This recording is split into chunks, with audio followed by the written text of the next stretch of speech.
All right, so this evening session we'll be looking at, I will be discussing the initial considerations when working or teaching children who are blind or visually impaired, right?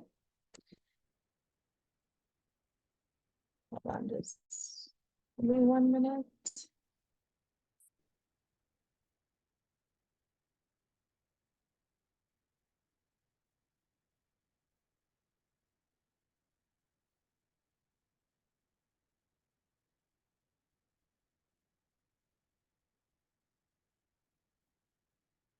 Good. So go to slide 2. So when working with children who are blind or visually impaired, the first thing you have to remember is that 40 to 70% of children with visual impairments have other forms of disability. So about maybe an average of half or a little over half of the population of children with visual impairments come with some other form of disability. So whether it's a learning disability, a developmental disability, a psychosocial disability such as autism, a specific learning disability such as dyslexia, a hearing impairment, a speech impairment, a physical disability, whether they're a wheelchair user or they have mild cerebral palsy. 40 to 70% of these children are coming with other forms of disabilities. So knowing about their disability is not enough to be able to adequately serve them. You have to understand the child as an individual, right? That is the reason why in the US, for example, they would develop the IEPs or the individualized education programs, because it is recognized that each child is different and they come to you with different experiences, different backgrounds, different families. They're coming with all of these things, different levels of knowledge and experience. And, and so you have to meet them where they are to be able to work with them, right? So it means then that you must be aware of how to accommodate children with visual impairment or children who are blind and who may also have multiple disabilities. As a teacher of the visually impaired, as a special education teacher, or as a general education teacher, meaning that you teach at a regular school, right? A mainstream school. So let's I want to clarify the three professionals. So you have the general ed teacher, which we all know. Most of you guys are working at mainstream schools based on what you told me in your responses. Then you have the teachers who come from special education schools, right?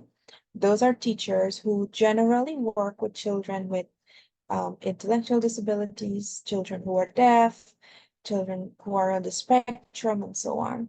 Then you have the teacher of the visually impaired, which is like me, who work specifically with children with visual impairments. So the way that you accommodate the child might look different and your workload will look different, right? Next slide. So we need to first get through the definition of what is a visual impairment. What do you think is a visual impairment or blindness?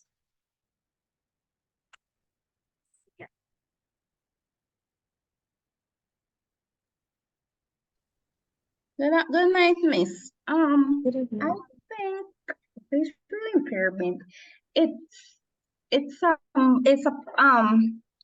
the person is not blind, but they can see because my son they say that he's visually impaired, but he can see, but he cannot see small writings and things like that. But he can see to do his daily chores, and some he could use his tablet, put on his clothes, and do other things. But when it comes to writing from the blackboard, he cannot do that. So for me, being visually impaired it doesn't mean that you're blind. Okay. All right, thank you. Anyone else? You can also type in the chat, right? Because I'm checking it right now.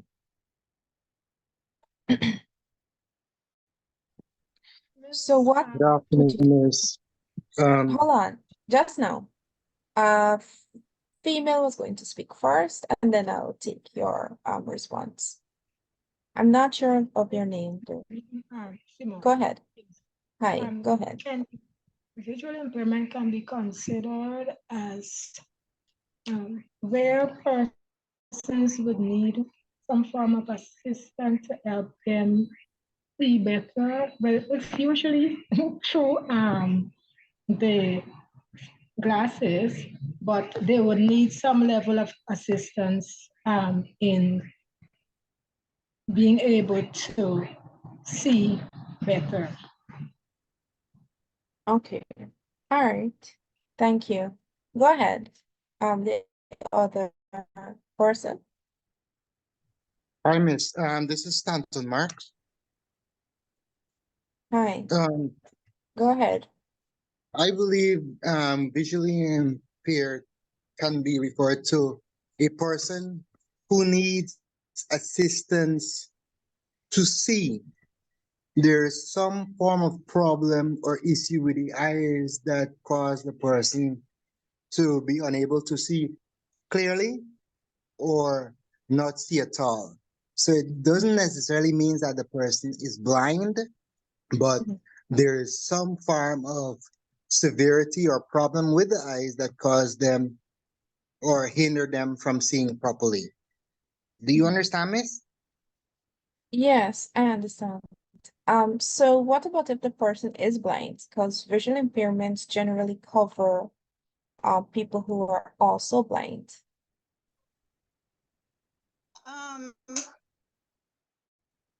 Miss, good night. Good night. I think vision impairment refers to any kind of vision loss, whether it's someone who cannot see at all or someone who has partial vision loss. Mhm. Okay. Miss, So would you say, go ahead.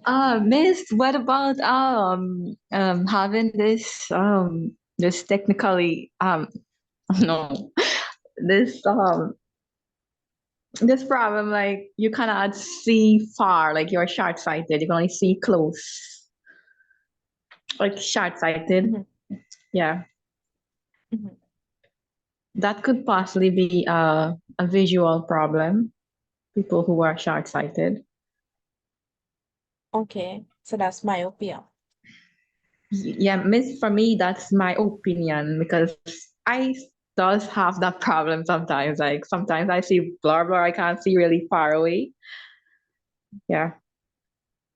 All right. Miss, excuse me.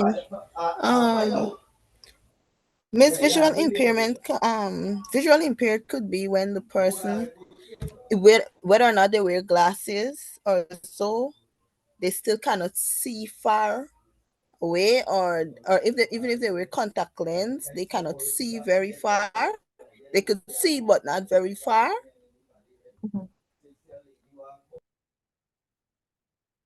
All right. So I'm going to take parts of each of your responses to pull together the definition of what visual impairment is, right?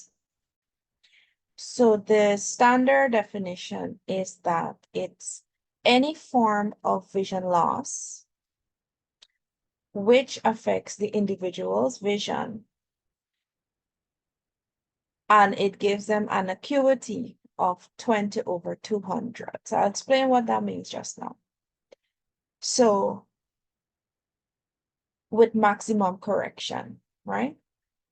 So let's say a person who we would say have quote unquote 20/20 vision, right? What they can see at 200 feet, at a distance of 200 feet, a person who's considered to be visually impaired would not be able to see it or clearly see it at 20 feet while using maximum correction.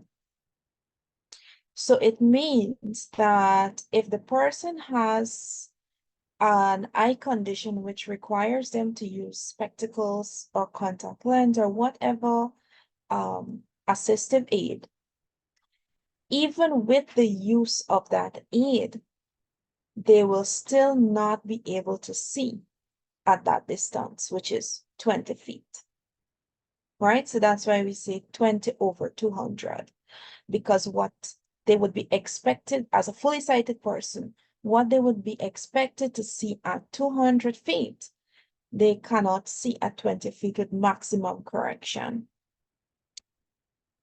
So as you could tell, it's a very broad group of people who will be covered under that definition, because like the first person said, you do have people who have visual impairments who are still able to move or navigate without mobility aids, right? So they can see to walk, they can see to do other things. However, when it comes to seeing like small objects, details, distance, distinguishing colors, things like that, they would not be able to see it, right? And on the other side, you have people who only have light perception, which means that the only thing that they could see is that when it's dark and when it's light, right? They're not able to see anything else. Maybe they'll see like some shadows, or if something moves across their field of vision, they'll be able to like just see, you know, like something moves across. But other than that, they don't have any other form of vision. So the group of people who have visual impairments is very broad. And you'll often hear the term, when we get very specific, you'll often hear the term blindness and visual impairments being used interchangeably, right? Some people prefer to use visual impairments because it doesn't sound as bad as blind. But off the bat, the word blind is not a bad word. We use it a lot. Sometimes it's just easier to say it rather than saying visual impairment. Within the community of blind persons, as long as you have a visual impairment, whether you could see a lot or don't see anything at all, we say you're blind, right? And then other people, for the sake of simplicity, you just say, okay, I'm blind, which, you know, would then mean that people are not questioning, oh, how much can you see? Or can you see this? Can you see that? And, you know, it eliminates all of that. The reason why I wanted to clarify what visual impairments are is because many times when we think of someone who's blind, we often think of someone who just sees darkness all the time. And that is not true. In fact, only 10% of people who are blind actually see nothing at all. So that's 1 in every 10 blind persons see nothing at all. 9 out of 10 still have some form of vision, right?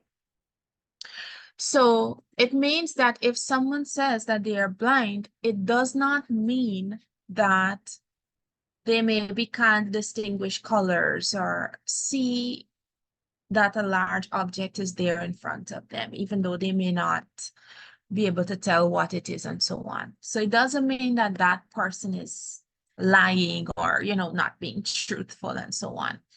Because in the school system, we have a lot of children with visual impairments. And I see some of you, you're teaching at Quarantine, and I think Port Morant. I have a colleague there. She's the guidance and counseling officer, Angelique. And she has a condition called Stargardt's disease. One of the biggest challenges she had in school was that teachers not believing that she had a visual impairment, right? Because she would not be able to like see to write the test or see to write her work. And it created a struggle for her throughout school, right? So it's important that we recognize that blindness or visual impairments are not what we think it is, right? We have to be aware that it's a spectrum that covers a group of people. So it's really about working out what works with the individual and then trying to accommodate them in that sense, right? So if a student has a visual impairment and they say, you know, Miss, I prefer to sit up at the front, then you make that accommodation for them. Or if they say, Miss, you know, I prefer to take a photo of the board with my phone so that I could zoom it up and see it, you allow them to do that, right? You don't say, well, oh, you're not allowed to use phones in class and all of that. So these are the considerations that we must have when we're trying to accommodate a child in our classroom. All right, next slide. Good. So let's talk about the learning of children with visual impairments. Some of you here are parents, right? Some of you have been teaching. I mean, some of you, well, all of you have been around a child at some point in time. What do you think is the appropriate age to teach a child to dress themselves? This is just general questions, right? Doesn't have to be a child who's blind, just any regular child. What do you think is an appropriate age to teach them to dress themselves? Miss, I would say age 5. Miss age 4. Age 5. Age 4. Okay. 3+. Maybe 3.5. 3 plus. 2. 3.5. 2. Miss All right. Good. What about to take a bath on their own? Miss 4. 5, 6. Miss 4. Okay. With supervision, of course, right? At 4. Yes. Yes, All right. 3+. 3 plus. All right. What about making their own bed, like taking care of their personal space, you know, putting things back, packing away their clothes. If they use something, put it away. What age do you think? 6, Miss. Or 7. Miss, I will start that from, I'll start that from 2, because right now I'm teaching my daughter that when she empty her toy box, she need to pack it up. And she's learning that, so I'll say from age 2. Okay. All right. What about handling their own meals? So 5, they're not Miss. cooking. All right, 5. So they're not cooking, but they're taking out their own food, and maybe if you like put it in a plate, you know, they can go and take it off of the counter. Maybe even wash their own wares, do the dishes. What age do you think? Miss, 5 sound fair for that. There's like Miss 5. 5 sound fair. 5, Miss. All right. Miss 5 all right. for when they have to do the just taking off of the plate from the counter and stuff, but from age 6 or 7, maybe 8, when they have to wash the dishes, because they don't want the little children around the water. They just play. Miss, All right. I did a course last semester, childhood, adolescent, and psychology, right? And I would have learned the different stages, like early childhood, middle childhood, and then you reach to adolescent and adulthood, whatever, right, Miss? And I will say, middle childhood, I think is a suitable time where these children are more ready to develop and take on these responsibilities that you are talking about. All All right. Some extent, Go ahead. as a nursery school teacher, I would say it depends on the child too, because you would see different children and know what they like and what they're interested in. I have a little boy in my class. When it's playtime, he will look for things to make roti. He will look for things to cook. He wants to become a chef. And his mother would say that he would help in the kitchen when she is cooking, and he's 5, 4 or 5, because he started from, Yeah. and he would help in the kitchen, and she would send little videos and pictures, and he would do good. So it depends on the children and what they're interested in too. All right. Yes, it I has a lot support to do. I support that, Miss. It depends on your child development and how fast he or she is progressing in those areas. I support that. All right. All right. So it has to do with the child's interest in the task, right? If that's something that they like doing, you might find them doing it more rather than other children. Different parents, see different milestones being achieved at different age levels, and all of that is fine, because as parents you have that choice, right? What and what not to teach your children at whatever age. Or we call them like age appropriate tasks you teach them, and so on. So let's talk about socially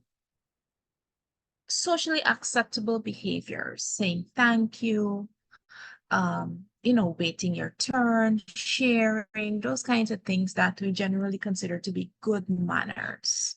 What age do you think is a good age to either teach or start?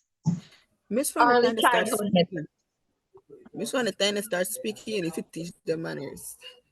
All right, from the time they start speaking. Yes, miss, Good. I agree with that. As soon as they start to talk, miss. Miss, for me, soon as I breastfeeding, and when baby finish talking Bobby, I say thank you. All right. Good. So all of these things that you're talking about, right? All of these things that I mentioned. Who's responsible for teaching it to the child? Parents. Parents, the first teacher of the Parents should be the child. first one, then teacher. All right, parent, then teacher. All right.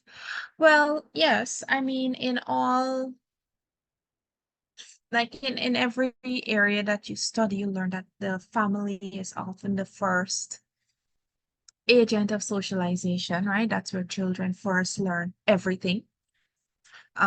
That's where they first get exposed to informal education, because you teach them to spell their name, to count, say their ABCs, colors, things like that.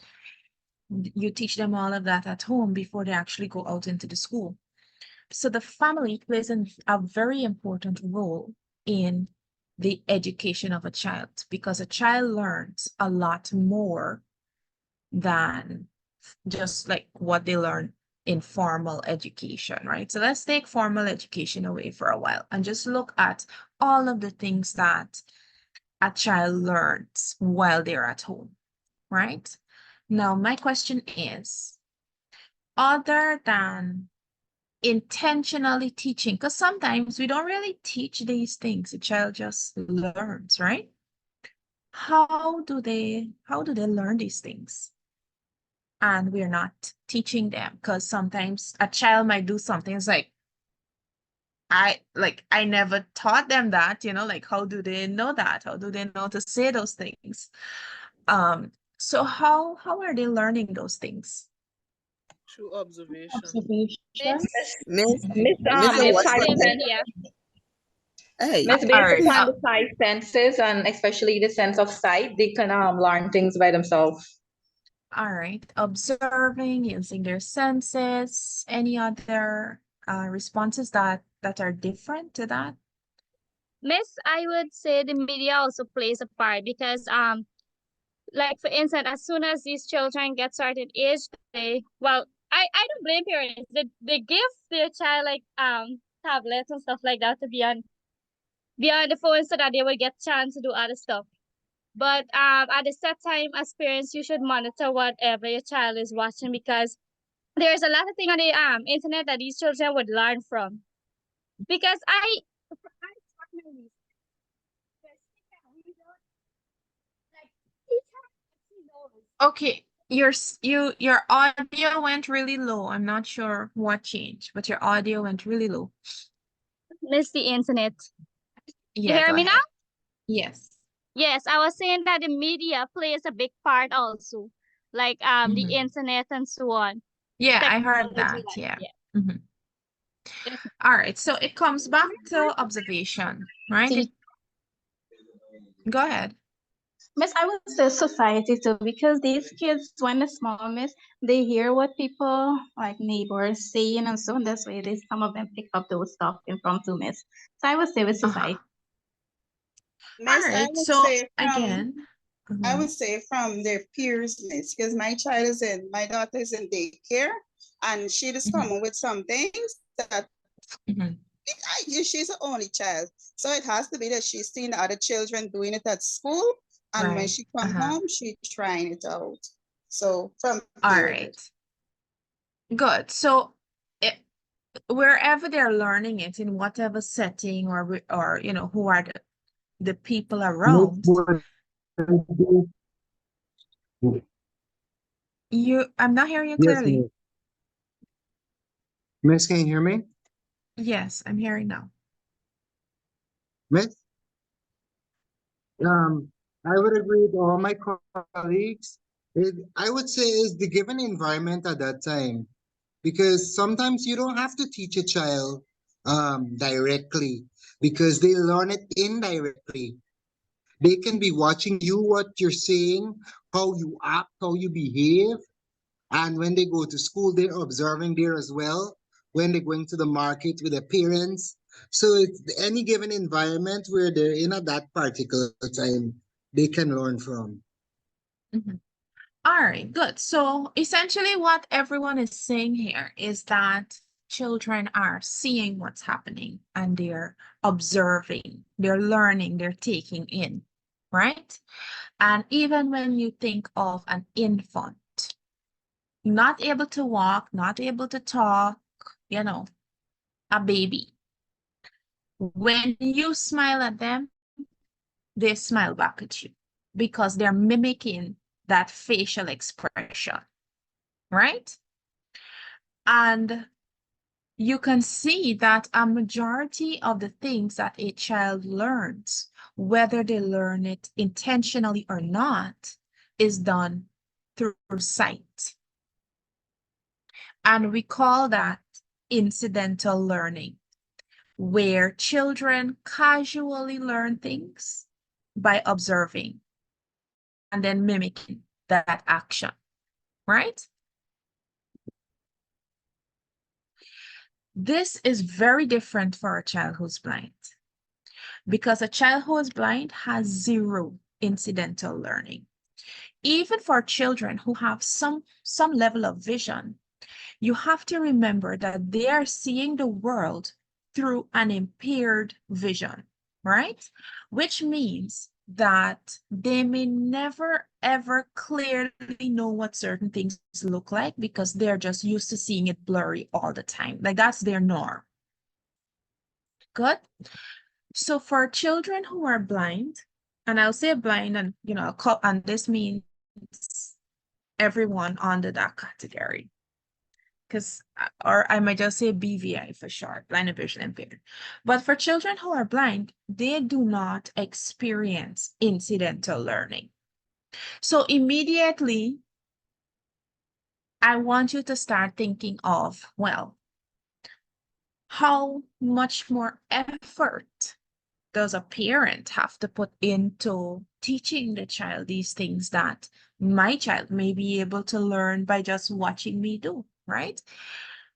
When they go into the shower, they see you use the soap to soap them up, things like that. They see where you put it. They know exactly where to go get it because they're seeing it. But for a child who's blind, their knowledge is limited to what they experience. outside of their experience does not exist for them, right? And it might be a very hard concept for you to understand, but think about this.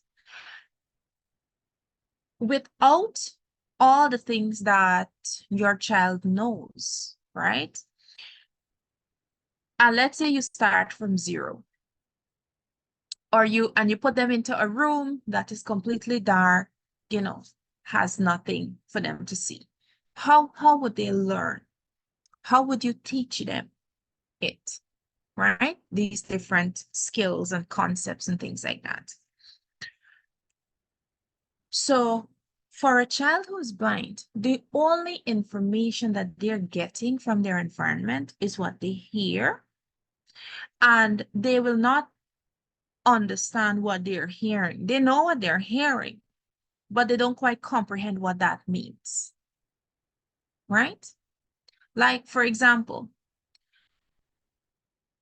if you tell someone, go put on the teapot, a sighted child will know exactly what that means because they can see the individual going to the stove, you know, filling a pot with water, putting it on, or maybe, you know, plugging up the kettle, and using it, or putting on the kettle, whatever it is you use. And they're associating that, put on a pot of water, or the teapot, they're associating that with what they're seeing, right? So if you tell them, go put on a pot of water, they'll do the same thing because they're following what they're seeing. For a child who's blind, what they're hearing means nothing to them because they can't see that that person is going to the stove, filling the pot, doing all of these different things.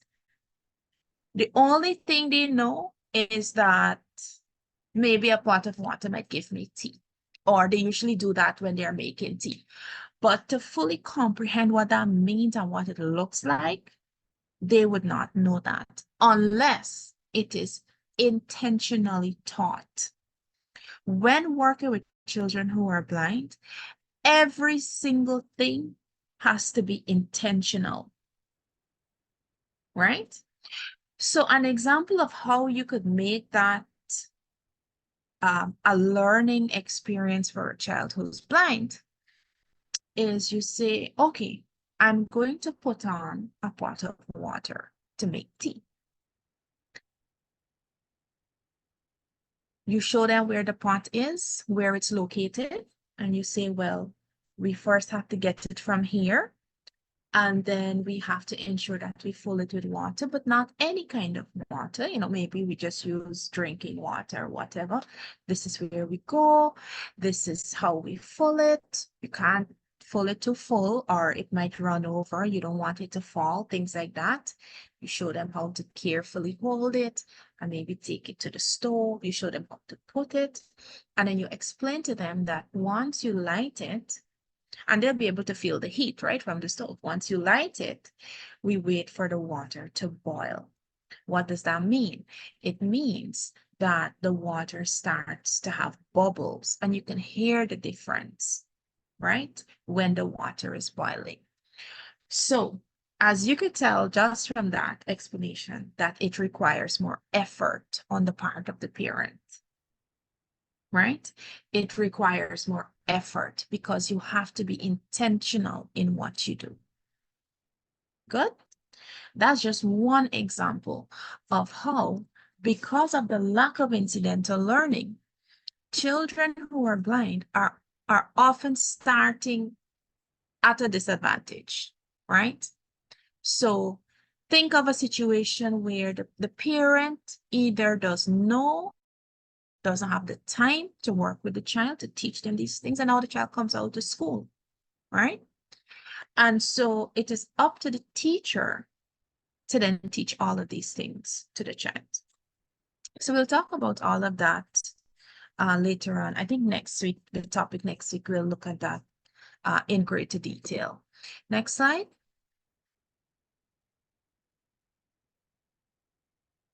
Good. So as it says here, visual impairment, Visual impairment poses challenges in various developmental areas, including like motor, social, physical, etc. Right? Again, because they don't have incidental learning. They don't have that experience. So you often find that they are less physically active than children who are sighted, right?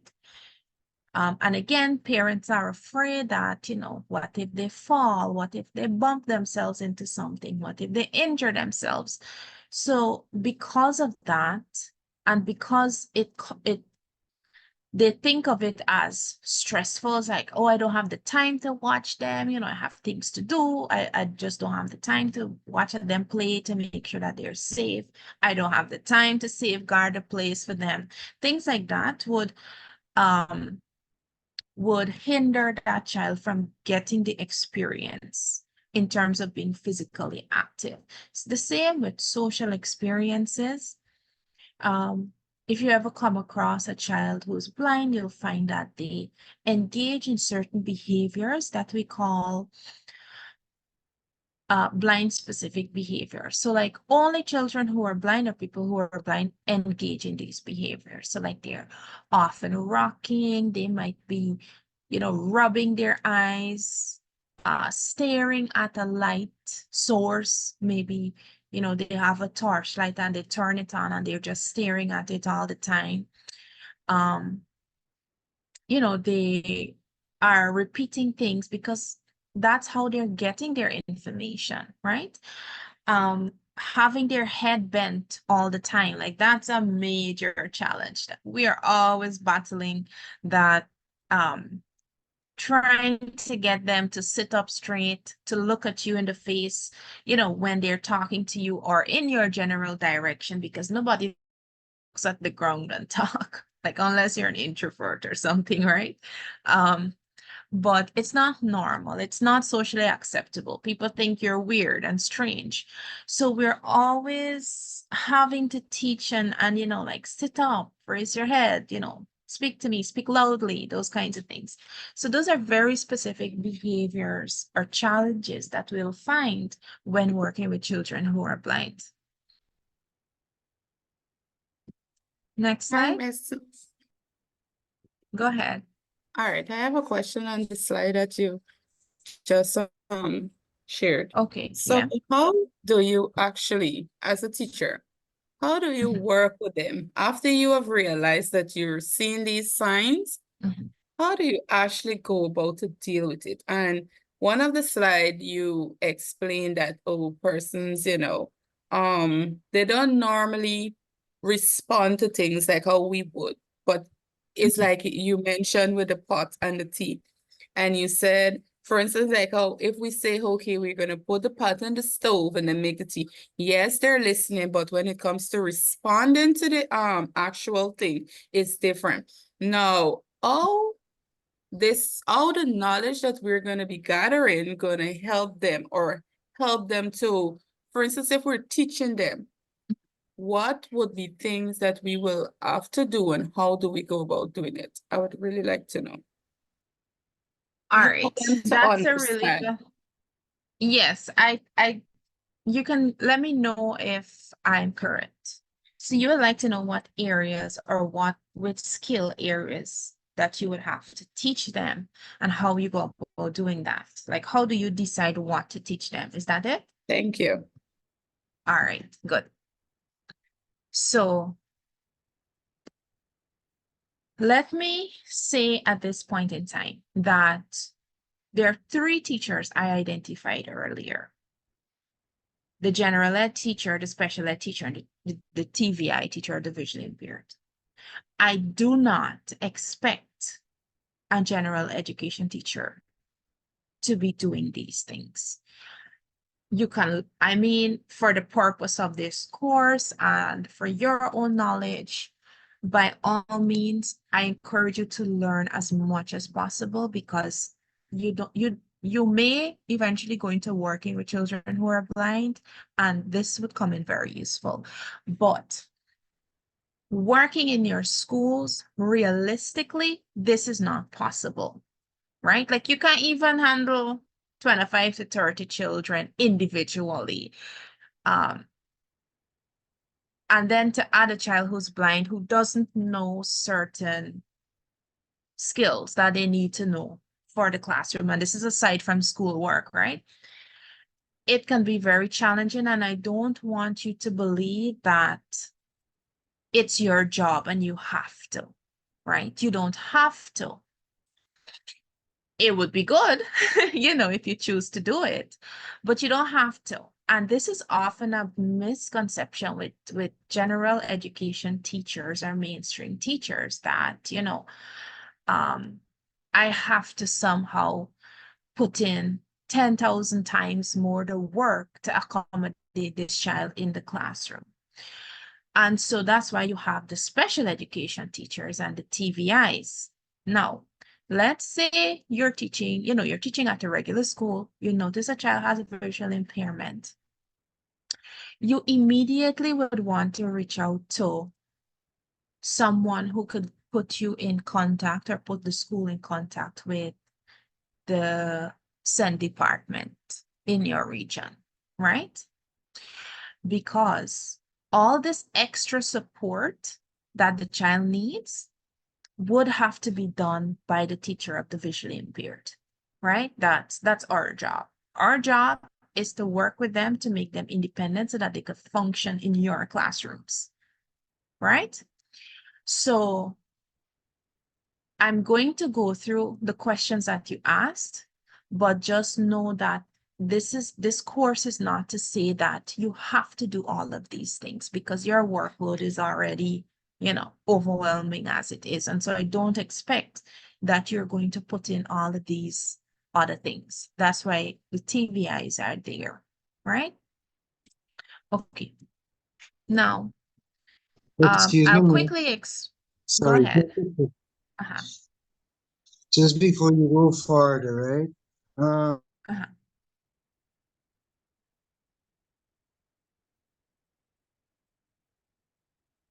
I'm not hearing you if you're speaking.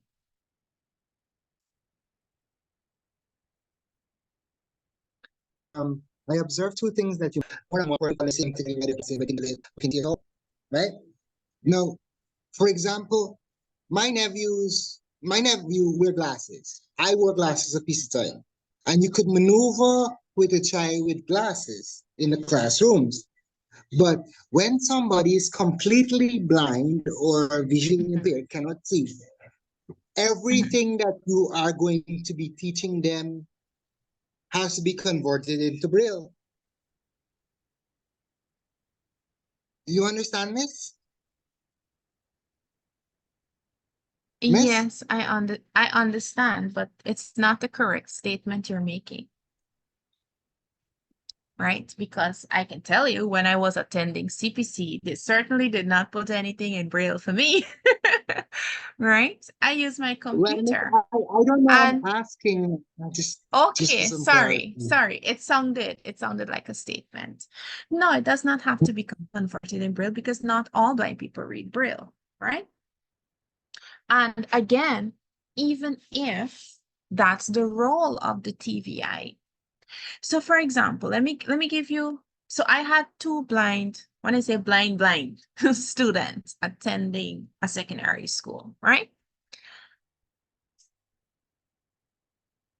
My job, so I used to go, because they were not very independent, right? One of them, she started school at age 11 for the first time in her life. So I mean, you could imagine all the work we had to put in with her, right? The other, she was not very independent because her mother was extremely overprotective, never allowed her to do anything, blah, blah, blah, the whole 9 yards. So they had to use their white canes because I told them that in 2 months from now, I'm not going to be holding your hands, right? So what I did is I taught them how to find their classroom on their own. So the classroom is down a corridor, right? So once they turned down the corridor, I taught them how to move their hands along the walls and count the classrooms as they passed it. Say, okay, your classroom is the 8th classroom, right? So went, we counted, they found their classroom. I taught them how to find their bench and desk and so on. Other children in the class would also, guide them and so on. When it comes to the actual work, now my collaboration with the teacher, the subject teacher, was that I told them, treat this child as you would any other child in the classroom. Meaning, if the child's sleeping in the class, call upon them, right? Because they're supposed to be listening.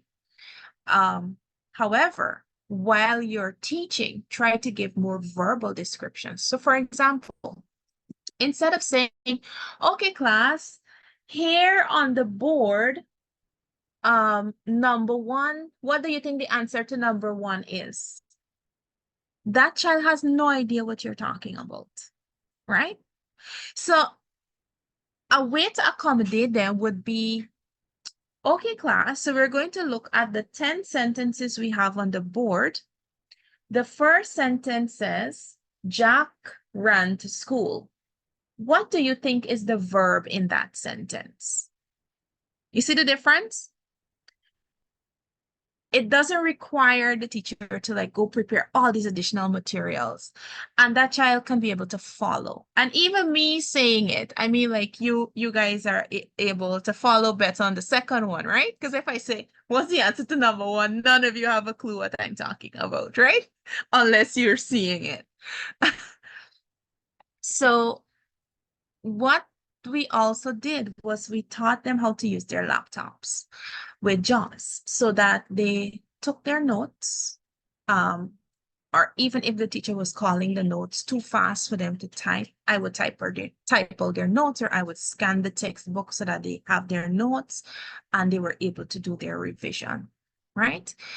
So Braille is an optional thing that they can use. So for example, if they're doing, let's say, part of speech, and obviously I would want them to learn how to spell part of speech and all the 8 parts of speech. I will then braille those words out for them and say, okay, let's go through each word and let's go through, do a little spelling lesson on that.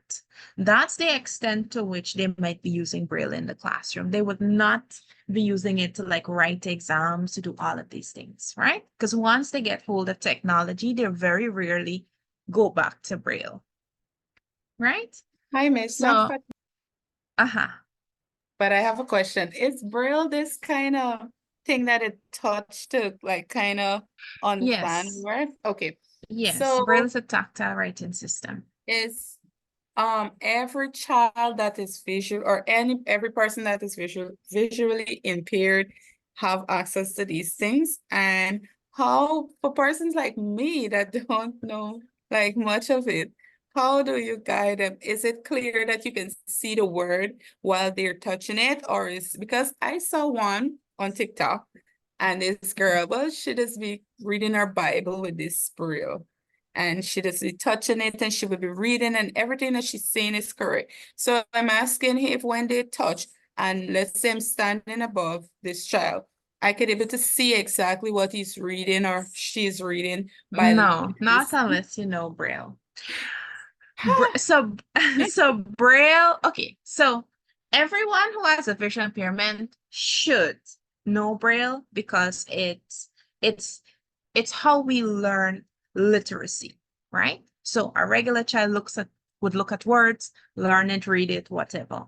But for a child who's blind, Braille is their only form of literacy that they would ever have experience with. So they need to learn it because it helps them with, knowing how words are placed on a paper, knowing how to spell words, how to structure words, punctuation marks, paragraphs, these kinds of things. But as soon as they master that, then if they choose not to use Braille, like in the classroom and so on, that's completely fine. Because the main thing is they'll be able to actually, when typing, type grammatically correct sentences, spell words correctly, format it and so on their computers. Now, I will point you to some resources where you can actually go learn Braille. So all of our teachers, I've mandated at the place where I work that every teacher who comes and teaches there must know Braille. You cannot work with the blind and don't know Braille. And so they take free online courses from the Hadley School for the Blind, that's in the US. And it's an online course, and you take free online courses and you earn your Braille certificates, right? I was about So to ask a question, as talk in, about that. yes, Yeah. about persons. Let's say I'm interested in working with a child that is blind, and I would like to know more. Is there any course or anything that is there in place for me to? Yes, Okay. the Hadley School for the Blind. They have tons of resources, and there's also the Perkins School for the Blind. If you Google them, go on their website, they have tons and tons of like blogs and webinars and like training videos and tips on how to make your lessons adaptive. They even have lesson plans that you could use and do different things. So Okay, some I very like good that. I like that. resources out there. With that being said, just now, hold on, just now. I probably have like 3 minutes before I'll go back to the lesson. Otherwise, we can't finish. So quickly, Braille is not the tactile version of print, right?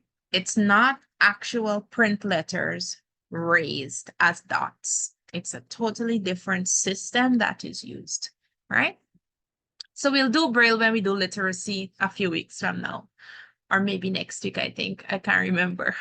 Go ahead. Quickly, the other persons. I remember I was in Georgetown at time definition, and this person I felt like out to place. Like I felt like I didn't know what I was doing because I was placed to interpret for a visually impaired and a hearing impaired person. So this person is deaf and blind, and I had to place my hands inside of her hands and sign. And at one point I just gave it because in my head I'm saying that this person not getting what I'm doing because it seems a bit impossible. All right, so that's what we call tactile sign language, right? Because you do have people who are deaf blind. In that case, there would have to be a lot more effort being put into place to work with that individual, because just try, because if they can't hear you, then they can't hear your explanations, and then if they can't see you, they can't see what gestures or things like that you're doing. So it would require a lot more planning and a lot more resources and even support to you to be able to work with that individual, right? These things, again, like you just can't show up or be expected I to, remember show feeling up very and do it. frustrated. I Yeah. felt frustrated. Yeah. And where did you say that was? The deaf mission? That's a church? Yes, Miss, not in a definition. Okay. And how long ago was this? That was like that's about 6 or 7 years ago. I was still at the special school. Okay. That's a very long time. Yeah, but Miss, I Yeah. never forgot that experience because I felt very unsure of myself. Mhm. All right. So back to the original question that I was asked. What skills do you often teach and how do you know to teach it? So there is something that we'll do in another session called the expanded core curriculum, and it covers 9 areas of skills that should be taught to a child who's blind, and it's separate from the general curriculum. So this is something that's very specific to the blind, right? The expanded core curriculum, or the ECC for short. And under those 9 areas, you have like independent living skills, and that will cover every single thing from clothing, wearing appropriate clothing, doing the laundry, cleaning, keeping all the rooms clean, all the different, how to make a bed, how to fold a sheet, how to prepare a meal, how to go to the supermarket and do shopping, how to go to the market and do shopping. And then you have like orientation and mobility, how to safely navigate, how to travel, how take GPS, those kinds of things. So those are the things that are covered under the ECC. So that's generally how you know what to teach. And then teaching it. Well, teaching it would take experience and a lot of research to do it, right? But I'll walk you guys through some simple activities and some general guidelines on how you can modify lessons to teach children with visual impairments, right? Because you have to remember that they learn primarily by touch and by hearing. So you have to find ways of utilizing those senses, right, to teach them. Okay. Slide 6, Alana, where it says supporting development. So I've already underscored the importance of the parents and the teacher. Right now, I understand that parents are oftentimes not knowledgeable on how to, right? When you speak to parents and you ask them, what is it you want for your child? Because when I meet with a parent for the first time, I would always say, tell me what you see their future looking like. What do you want for them? And they'll say, oh, for them to get a good education and for them to possibly get a job and, live independent and have their own life. And that's good. But then when you tell them, well, we'll have to start giving them more opportunities to be independent, right? Because like getting a job doesn't just happen overnight. They have to start learning the independence now. And then all of a sudden the parent doesn't want to try anymore because they don't want to allow the child to travel on their own. Oh, what if something happens to them? People will take advantage. All of these concerns start coming up. And so oftentimes parents will believe that somehow all of these worries and challenges will go away once the child reaches 18, 19, 20, right? And it doesn't. And what happens is the child would grow into an adult that becomes very dependent upon other people, right? They oftentimes enter into very abusive relationships because they are not empowered. They don't have the skills to be able to survive out there in the world, and so people end up taking advantage of them.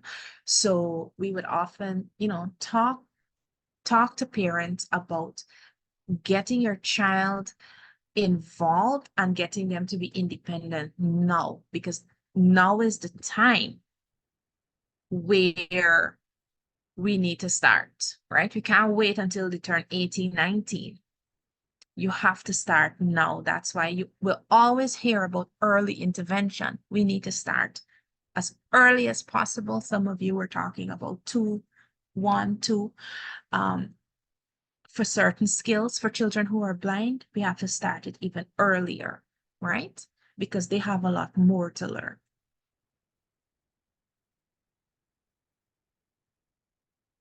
Good. So specialized support. Go ahead, quickly. Sorry. That's okay. Question. Like, since we're learning about the visually impaired, right? I have something called CP, cerebral palsy, right? And when it comes for me to learn, to be honest, I don't read on a regular basis. I listen. So when you say you use Jazz, I use all the softwares and everything. I convert whatever hard copy into audio because that's how I remember faster, right? But for a child that is visually impaired, I saw somebody use Jazz before, the talking computer, right? I never saw somebody use Braille.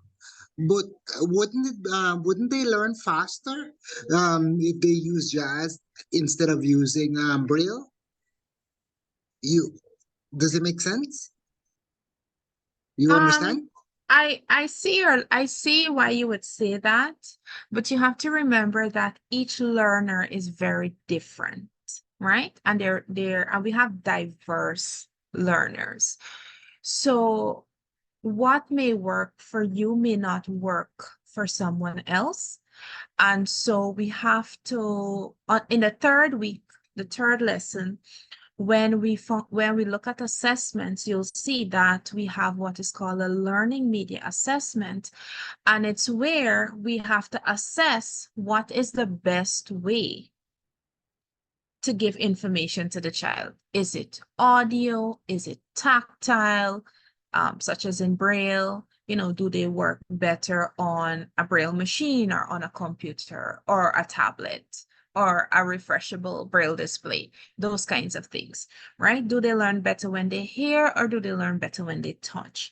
So every single child is different in that way.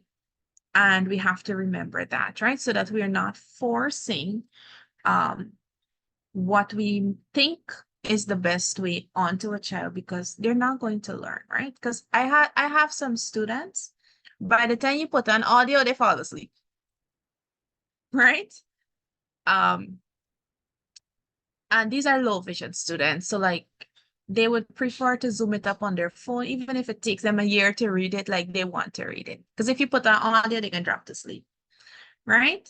So even though I might think audio is the best for them because they get to work faster, that's not what they prefer. So I have to work with what they prefer, right?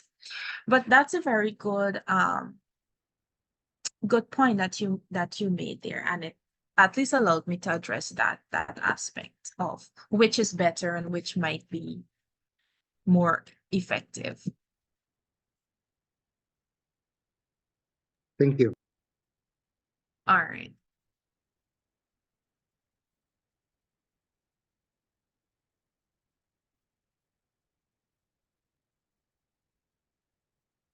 All right, so on this next slide, you have a framework here that helps you to outline when teaching certain skills, a step-by-step process that you can follow. We'll look at a few other frameworks in this evening session. Just let me check the time. See let me see, it's quarter past. Yeah, quarter past already. All right. So you have identified performance skills and conceptual skills for each task. So let's pick a task, for example. Let's say doing the lawn. Let's say making the bed, right? This is a task that we want to teach the child.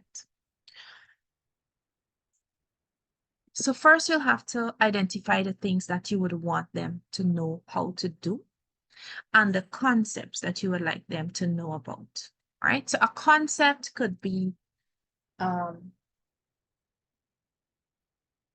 let's say different types of sheets, right? You have like the fitted sheet, you have the flat sheet, you might have a comforter, you might have like a mattress pad or like a mattress cover. So these are concepts that you want them to learn because these concepts will help them to know that these are things that you can possibly encounter. So if they encounter it, it's not like a new thing to them, right? So you show them the different types of sheet, for example, and you explain how it's placed and so on. You also, a concept would be like matching, right? You can have your bed sheets would often match with your pillowcase. And so you explain that concept to them that, we just don't randomly pick up pillowcase and sheet and put it on the bed, but we have to ensure that they are of the same set, right? And you can also, another section of the task that you could teach another time is to teach them how to organize in that way, right? So I'll tell you what I do. I would often fold the sheets and the pillowcases of a matching set leave out one pillowcase, and then put everything into that one pillowcase and just refold it, right? Like put the 2 sheets and the rest of the pillowcases into the one pillowcase, and then I put it into the closet so that when I take out a set, it's already together. I don't have to like get somebody, oh, what color is this and what color is that, right? And it's a way of organizing that helps me to be independent. That I don't have to ask for someone's help to do that, right? So organizing and sorting is another lesson you could do with them. Okay, so identifying the performance and conceptual tasks. Assess the student's exposure to these skills. So obviously you want to know where they are. You want to know their starting point so that you can then build on that. Now, the experts will say that the sweet spot is you want to identify the point at which they are experiencing the challenge, right? So let's say, for example, that with the making of the bed situation, Excuse me, you miss. Sorry, find, sir. I think this slide, I'm not sure if you're on the right slide. It's saying support development. slide 7, Alan. Yeah, slide 7.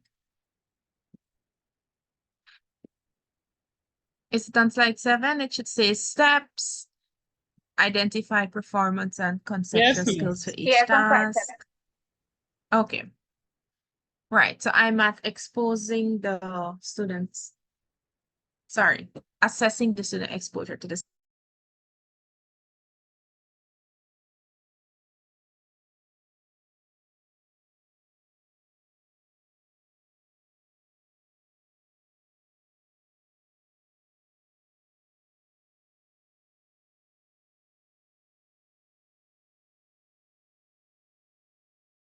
On the pillowcase, they have some troubles because remember, sometimes they might have underdeveloped fine motor skills, so like their fingers are not as developed. So when it comes to like actually pushing the pillow into the pillowcase, they may not have that skill. And so you have located the point at which they start to experience a challenge while doing the task, which is putting the pillow into the case. So you know this is where I need to work with them, right? Good. So that goes into this next point that says, determine priority areas for instruction based on the student's needs and reducing the impact of reliance on adaptations. What this means is that you eventually want to move the child away from depending on how you adapt different things to help them, right? So, for example, if you are teaching a child table etiquette, right? You may prefer, if it's a small child who's blind, they might be very clumsy, they're not considerate of how they move their hands and so on. So you might want to start off with using plastic utensils, a plastic cup, a plastic plate, and so on, right? That's an adaptation. Obviously, when they go out into the world, they will not only be encountering plastic, but they will be encountering glass and ceramic and weird stuff. So you want to eventually move them away from depending on the plastic because they know it's okay if I knock this on the ground because, it's not going to break. And so it's okay, I could be clumsy, I could be wild, I don't have to take my time, I don't have to be careful. And so you don't want that to happen, right? Because then when there's glass on the table, then they'll just knock it over because they're not being careful, right? Then you have implement appropriate interventions, whether through direct instruction. So you're teaching them directly or through adaptations. Next slide. Good. So that's essentially how we work with them in terms of deciding, what is the extent of the task that we should be teaching them. Individualized instruction.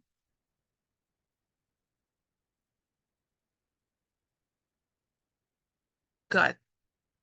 not every child may benefit from direct instruction. Again, this goes back to every child being different and every child learning differently, right? Because some children may do well with instruction, some may do well with like a guided discovery method, right? Or maybe like a demonstration method. They might do better with those.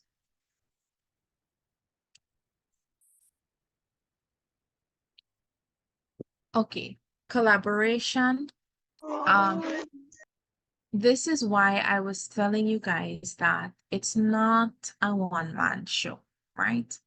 Usually the bulk of the work of this kind of work would be upon the teacher of the visually impaired, but I don't want you to make the mistake that mainstream teachers would often make when they're working with a child who's blind, is that this child is not my responsibility, they're the responsibility of the teacher. That is not true, right? The same way that every other child in your classroom is your responsibility, that child is also your responsibility. So you have to ensure that you're asking them questions, you're involving them in group work. When they have assignments to submit, that they understand the assignment and that they're meeting deadlines for the assignment, right? I remember we would have teachers coming to us and say, oh, miss, but she didn't bring her assignment. And I was like, well, then what would you do in the case of another child? Say, oh, what we would contact the parent. I said, well, you need to contact her parent, right? Because that's not my role. My role is not to be a babysitter. I'm not there to, do the child's work and do their assignments. And you could come and ask me why they don't have I don't know why they don't have their assignment. Ask the parent, right? So this is the collaboration that they're talking about, because again, we don't have all of these professionals like they have in the US. I mean, we might at some point, but for now, it's the TVI who is really the expert on the child, right? So you often would reach out to them, or reach out to, if there's a center or a unit in your region that is working specifically with children who are blind. We are working on setting up one in Region 6 because we have a lot of visually impaired children in Region 6. But I guess in time, the other regions will have theirs. But for now, Georgetown is the only region that has a unit for the blind that is specific. Linden used to have one, but then that was converted into a special school, right? Okay, next slide.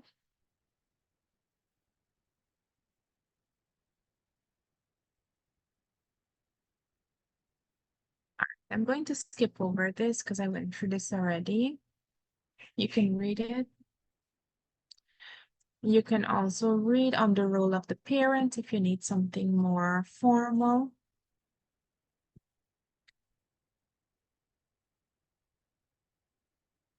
Learning development. Next slide. So slide 13, Alana.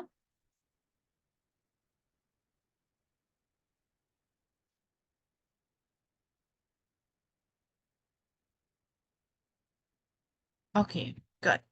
So these are models of incidental learning. So I'll talk about the Camborne model and how it has been. So the Camborne model is for any child, right? It's not specific to the blind, but it essentially says that, this is how a child will often learn to do certain tasks, right? And then Lowenfeld adapted Camborne's model specifically for children who are blind, right? Hold on.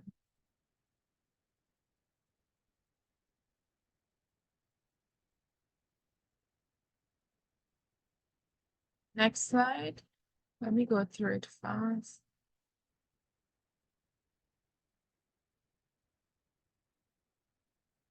Good. So it says that it uses the acronym SPEECH, Good. So now we come to the Camborne's model, which is on slide 15. Surrounding environment, perception of meaning, engagement, enjoyment, critical use, higher order thinking. So I'll go through each of these quickly in the interest of time, all right? All right.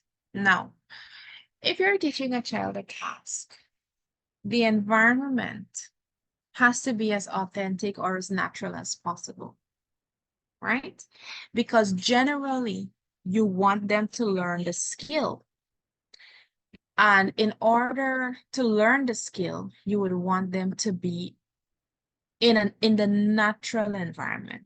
So for example, if you're teaching a child to take the bus, right, to catch a bus to go to school, sitting home and explaining to them how to do it may not be the best way, but going with them, taking the bus, walking them through how to do it, you know, where to go and where in the park you need to go and take your bus, what buses to look out for, that might be a better option, right?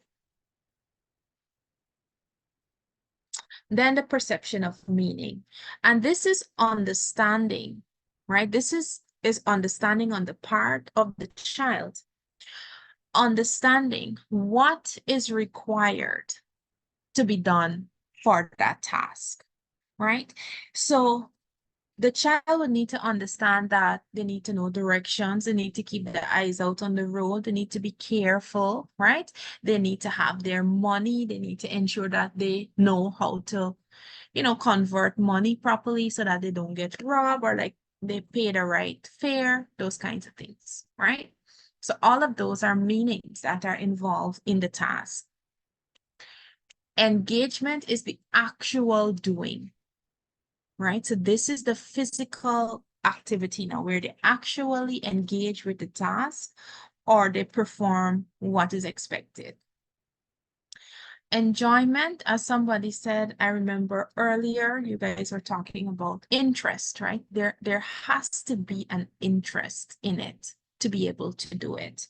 And oftentimes with children, because the sighted children are seeing what is happening and they see everybody doing something, they become curious, right? So they develop that curiosity and that interest. And many times they will demand to do things when they get to a certain age. They don't want you to be doing it for them anymore. Critical use.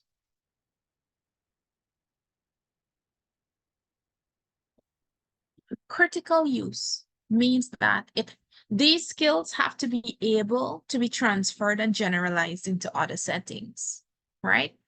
For example, when you teach your child how to dress themselves, for example, right? You expect that these are skills they're going to take into other settings, right? So for example, they know the order in which to put on the clothes. Underwear first, vest, pants, top, whatever. They know the order in which they have to put on the clothes, right? You expect them to take this knowledge into other experiences. So for example, you might teach them how to do it with their uniform, for example.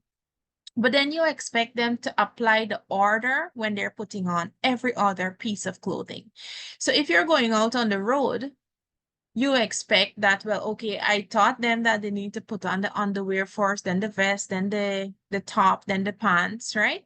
So even if it's not their uniform and it's another piece of clothing, I expect that they'll know what to do, right? So that's what you call generalizing the knowledge, being able to put it over into other settings, right?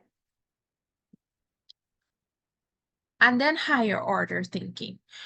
This is where you want to develop critical thinking skills in children, right? So for example, if you teach a child how to put on a pants, let's say it's one of those I'm trying to think. Okay, let's say it's a shirt and it has a zip, right? So there are no buttons, there's a zip.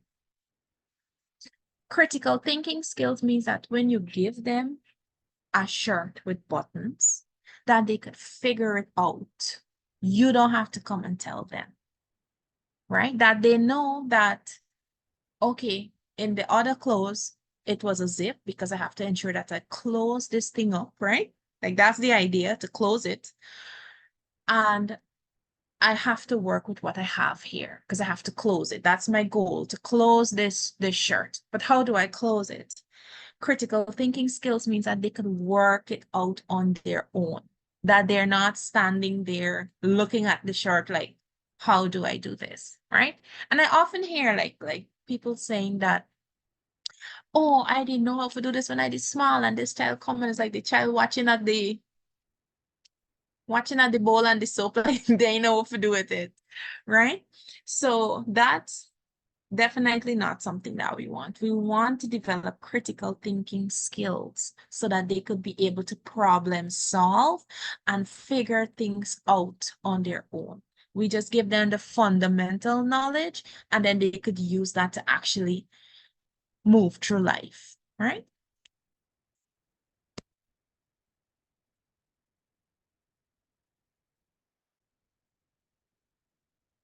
Good. So Lowenfeld's model used that same idea of like engagement, enjoyment, critical use, higher order thinking skills. He used those concepts, but he kind of changed it to suit specifically children with visual impairments, right? So you have concrete experiences. Children who are blind often learn by touch, as I said, and through hearing, right? So we have to ensure that the experiences are meeting the ways that they learn, right? Now, think of a sport, right? Like when you're teaching someone to do something, you would often show the thing to them and say, well, look, this is the button. Okay, let's say like you're teaching, I don't know, a parent or like an elderly person how to use a phone, right? So you're showing them the phone and you say, look, this here is where you put the charger, right? So when you're charging your phone, you gotta plug it up here. This is how you answer a call. And so you expect them to learn by looking at what you're doing. But for a child who's blind, it has to be more concrete for them. So you have to, so when we're teaching them how to use devices, right? The first thing we do is we have them touch the entire device. So like they touch the entire phone and you say, okay, can you tell me what you're feeling? And they say, oh, well, I feel a hole here. I feel a hole here. You know, I feel this button here. And this is the screen. They know the screen, right? And you say, good. So starting from the left at the bottom, if you drag your finger to the right, that is the charging port. If you continue dragging your fingers along, you'll feel the headphone jack. So that's where you put your headphone if you want to listen to music and so on. And you teach them the buttons, but they have to be doing it. They have to be feeling it, right?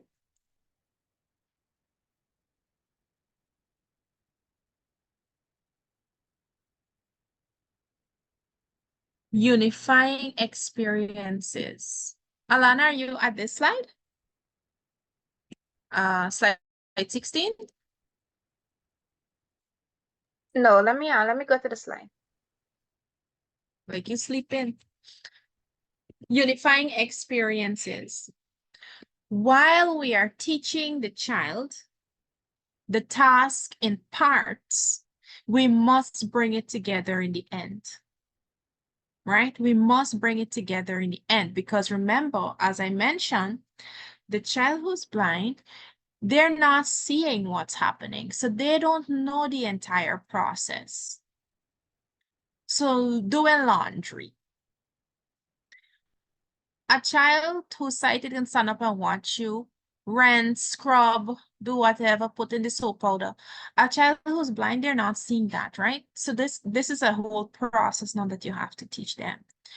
And you'll break the task up into smaller tasks. So a first lesson that you would want to do is to explain the concept of washing and the concept of being clean. Because oftentimes they might wear dirty clothes or stain up clothes and they would have no issue with it because they cannot see people staring at them. They cannot feel embarrassed when people are like watching you in a funny way, right? So they might think that there's nothing wrong with that. So you have to explain that it's not socially acceptable to wear clothes that, are ripped or torn, damaged, old, staying up, those kinds of things. So you have to explain those concepts to them so that they would learn. And there's something I find with blind children. They often think that because they're not seeing, that people aren't seeing them, right? And they'll be doing things out in public and it's like, no, you can't do that. People, people see you, people watching at you. So we have to teach them this. Then maybe another task you might want to do is to teach them about different laundry detergents. So we have liquid, we have it in powder form. Some people might use soap, different options so that they know these things exist.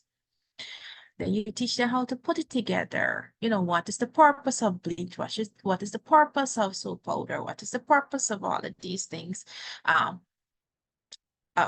Fabric softener, these kinds of things, right? And then another lesson you would want to explain to them that when you're washing, we just don't dump everything in, right?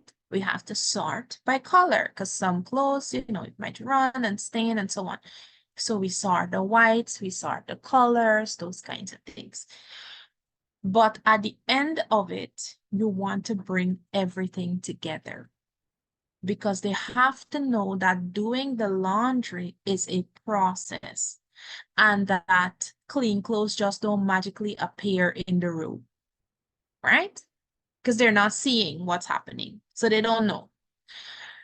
So we have to ensure that we unify the tasks so that they are aware that there is an entire process that has to take place that helps me to get from point A all the way to point G.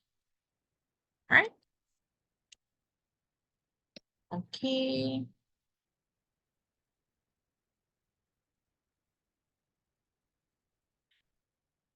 I spoke about this, about the learning preferences, right? But I want to quickly go through tactile defensiveness and tactile exploration. Tactile defensiveness means that students or children who are blind are very sensitive to certain textures or materials, right? So like if you were to take a child's hand and you say, okay, come feel this dog. Because they're not seeing, there is a fear of the unknown because they don't know what they're going to be touching, right? So they can become tactile defensive. I remember one time I was teaching condensation in integrated science. And, I had the pot on the stove and I was taking the student's hand to put it over the pot of boiling water so that they could feel like the steam coming off, right?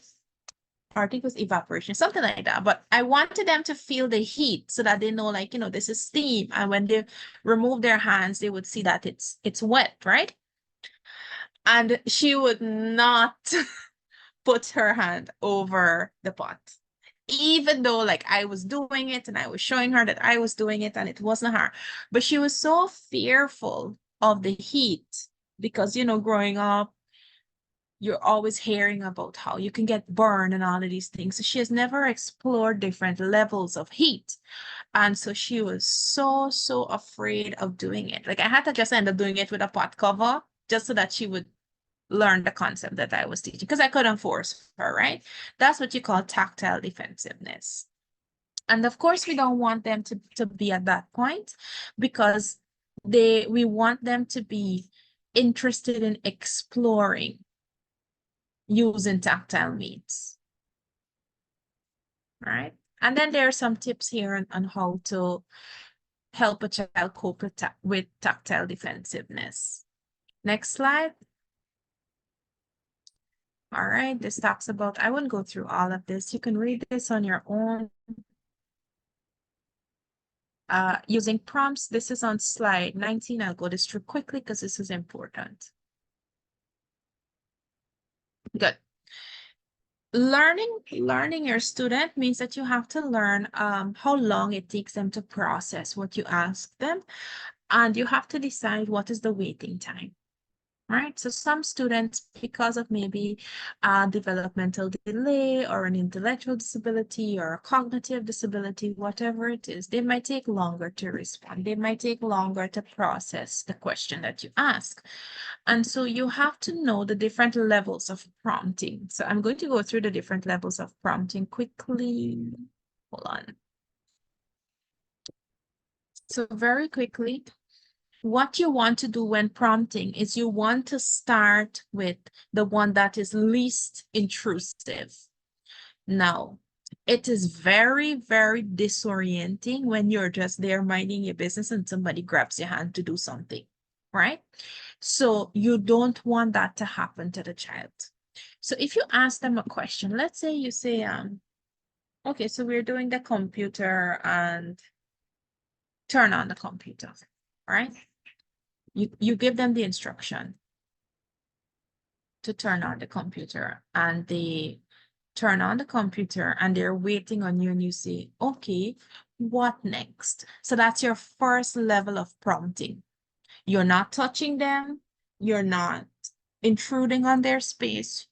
You're prompting them by asking, okay, tell me what do we have to do next?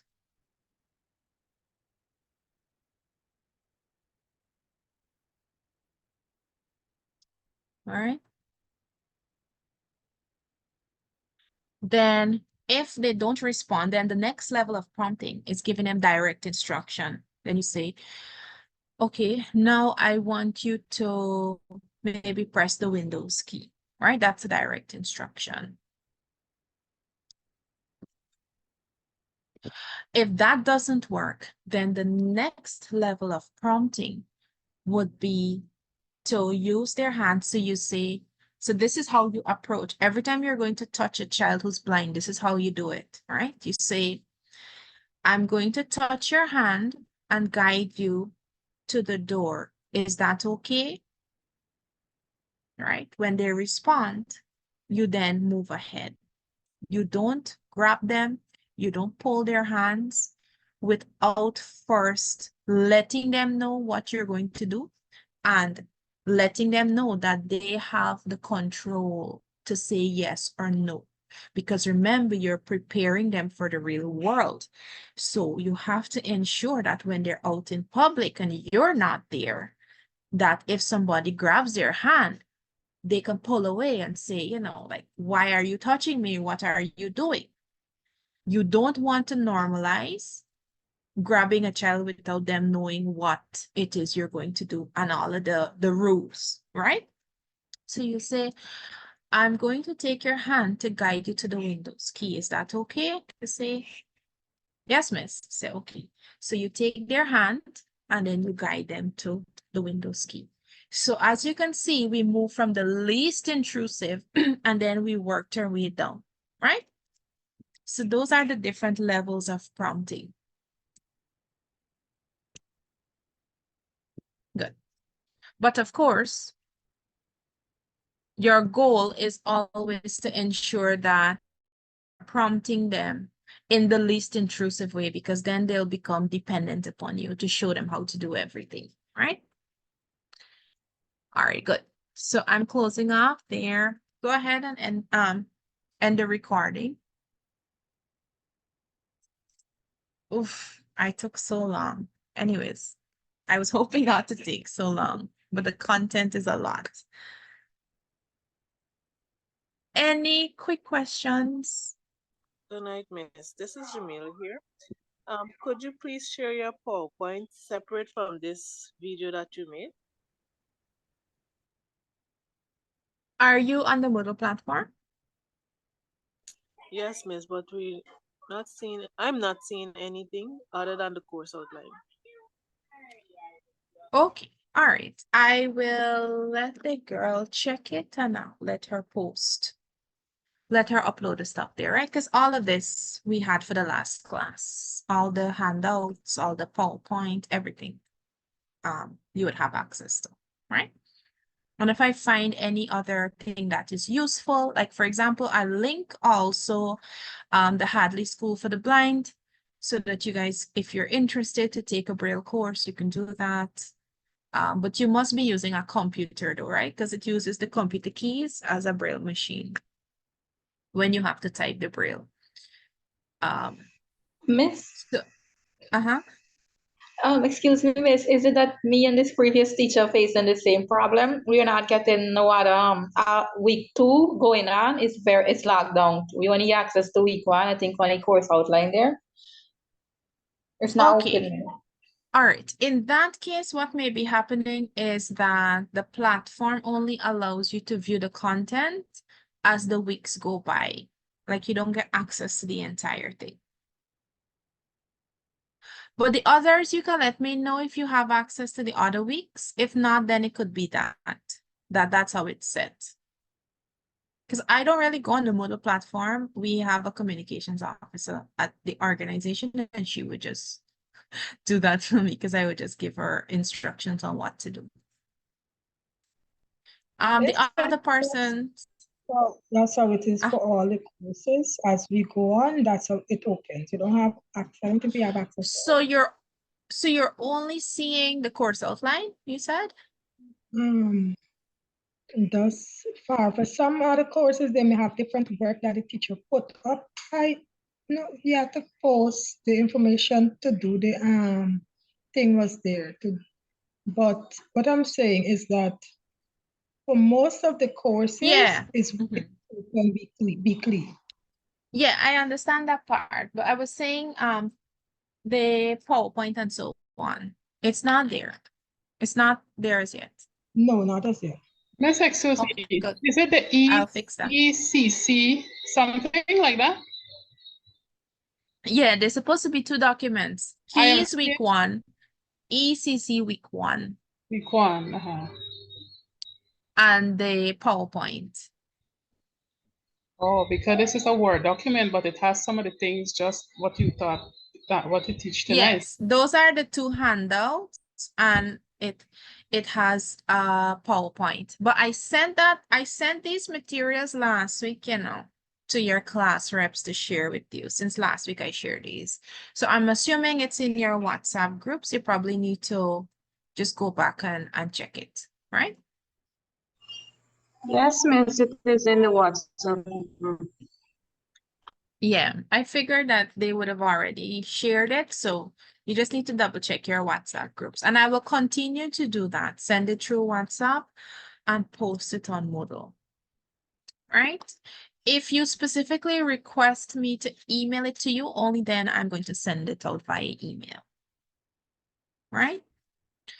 Since many of you have access to Moodle now. So I'll do the WhatsApp and Moodle. And if you specifically would like me to email it, please don't be afraid. Just ask, and I'm going to do it, right?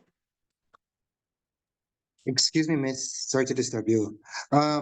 Based on that form that you required us to fill the last time, right? That we did the discussion on the 2 articles. That was my first time doing it. I come in class a little bit late because I got the time mixed up. So I don't know if you addressed it. Miss, how would we know if we did it right? Because once you complete that form, you can't see nothing back. You understand? It's not, if you notice, I can't say that your opinions are wrong. Right? Because that's essentially what I asked you to do, is to comment your thoughts on the articles. So whatever you wrote, it came from you, right? It was your opinion, your perspective. So I can't mark it wrong or right. What I will do for the next set of discussion forums, and I'm announcing this again, is I will be appointing marks too. So if you participate, I'll mark you for that. And of course, I mean, I don't expect you to say, I agree with the articles and leave it at that, right? I expect you to, you know, be a bit more in-depth with your opinion and your thoughts. So once you do it, you'll get the mark. If you don't do it, then you don't get the mark. So it's not about wrong or right, but just participating. Miss, I did mine and I realized I didn't feel confident with it. And to me, I didn't do it correctly. And I was looking for a slot that said delete, and I did not see that. So I did it No, over. once you submitted, yeah, once you submitted, You might yeah. see my name there more than one time. And again, like it's not a big deal, right? You don't have to think that I need to be perfect. It's your opinion, right? And even if you had something more to say that you maybe didn't get to say, and you like, you know, oh, I have something more, that's okay if to submit another one, because it's an addition to what you already said. But I don't want you guys to feel like, you know, oh, what I'm saying is stupid or doesn't make sense or it's wrong. That's not the point of the discussion forum, right? The point is to make you guys more aware and to get you thinking, right? And I was really happy with the responses that I got. I was really happy that people were honest to say, well, you know, like this is something new and I hope to learn as much as possible. Or, you know, I hope that there's going to be good explanation of the content, which I'm hoping, you know, I'm able to do. And, you know, those kinds of things. So I'm very happy because I think, you know, I don't expect all of you to know it all because you're new to this field. Many of you, I don't think anybody has experience with the blind, maybe with the exception of one teacher for Region 10. But so far, you know, I like the enthusiasm. I really, really enjoy working with you guys. So that's what you need to be focused on. The dates, let me announce the dates again. For those who don't get the dates, you could just go ahead and leave. That's fine. Alani, stop the recording. Okay, I think she's About to stop it now.